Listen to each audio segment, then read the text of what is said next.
Bukod sa pagsusulong ng intelihenteng modernisasyon, pagpopromote ng kalusugan at pangangalaga sa kalikasan at pamanang pangkultura, ang kalayaan sa pananampalataya ay isa rin sa tampok ng pagunlad ng China. Maraming mga templo ang makikita sa iba't ibang lugar at ang mga ito ay dinarayo ng marami upang manampalataya, mag-ehersisyo at mamasyal. Sa ikalimang harurot ng seryeng sa paligid ng Beijing, samahan ninyo ako na dayuhin ang parke ng Badachu sa subdistrito ng Pingguoyan, Shijingshan, kanlurang Beijing upang pagmasdan ng mga makasaysayang templo, tingnan ang uri ng paniniwala ng mga Chino at syempre, tikman ang masasarap na vegetarian na pagkain. Ito si Rio Sablan at kung handa na kayo sa biyahe, angkas na, tara na at biyahe tayo.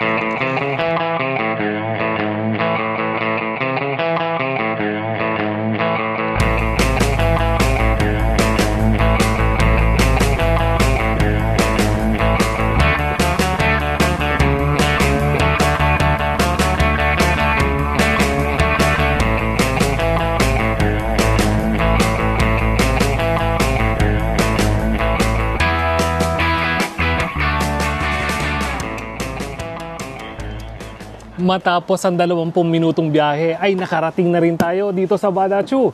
At mula rito ay kailangan nating maglakad para mapasyalan ang mga templo sa loob. Tara!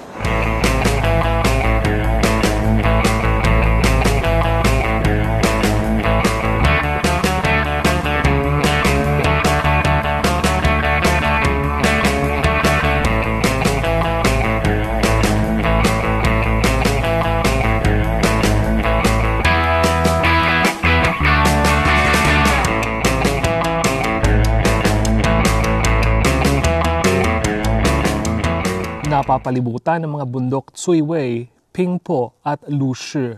Ang Badachu ay isang parke sa subdistrito ng Pingguoyan, Shijingshan, kanlurang Beijing na may pambansang grado na quadrupleng A. Ibig sabihin, ang Badachu ay malinis at ligtas na pasyalan, mainam na lugar sa pamimili at pagkain at maayos na transportasyon. Ang salitang Badachu sa wikang Chino ay nangangahulugang 8 dakilang lugar.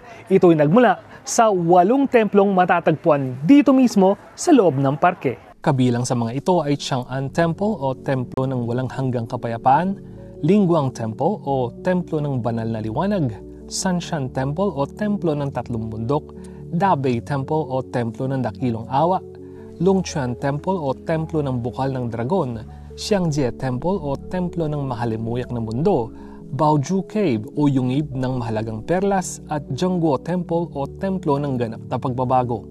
Ang mga ito ay itinayo sa panahon ng iba't ibang sinaunang emperador ng China at sumasagisag sa malalim na pananampalataya ng mga Chino para sa kapayapaan, kasaganaan at may likha ng sanlibutan.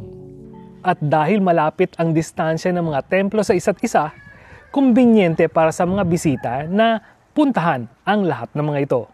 Dito'y ipinapahayag ng mga tao ang kanilang panalangin at mabuting hangarin para sa hinaharap sa pamamagitan ng malayang pananampalataya. Marami rin ang namamasyal at nagmamasid sa magagandang arkitektura at tanawin at pambihirang sinaunang punong naging saksi sa mga kaganapan at pagbabago sa loob ng mahigit 6 na siglo. Bulubundukin at nasa 332 ektarya ang saklaw ng parke ng Badachu. Kaya naman popular ito sa mga mahilig umakyat ng bundok, mag-ehersisyo, mamasyal at magtingin-tingin. Pero dahil kanina pa tayo akyat baba ng bundok, panahon na para naman tikman natin ang kanilang specialty sa lugar na ito, ang vegetarian na pagkain. Tara, sama kayo!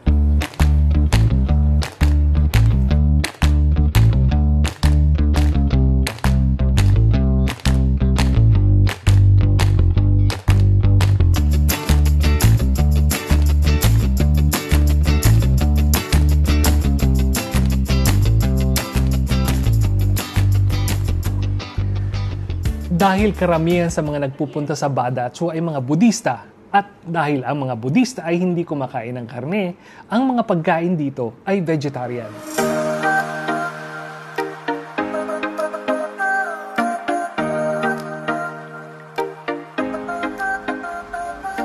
Ibang klase't masarap ang mga pagkain dito. Kahit gawa sa gulay, kabute, tofu at beans, ang lasa ay malapit na malapit sa karaniwang putahing karne na madalas kainin ng marami sa atin. O paano, hanggang dito na lang ang ating biyahe dito sa Badachu. Kung meron pala kayong suhestyon o komento ay ilagay lang ninyo sa comment section at susubukan nating tugunan yan sa lalong madaling panahon. Ito muli si Rio Sablan. Kain na tayo. Sa Ilocano, Mangantayon at sa Kapampangan, Mangantana.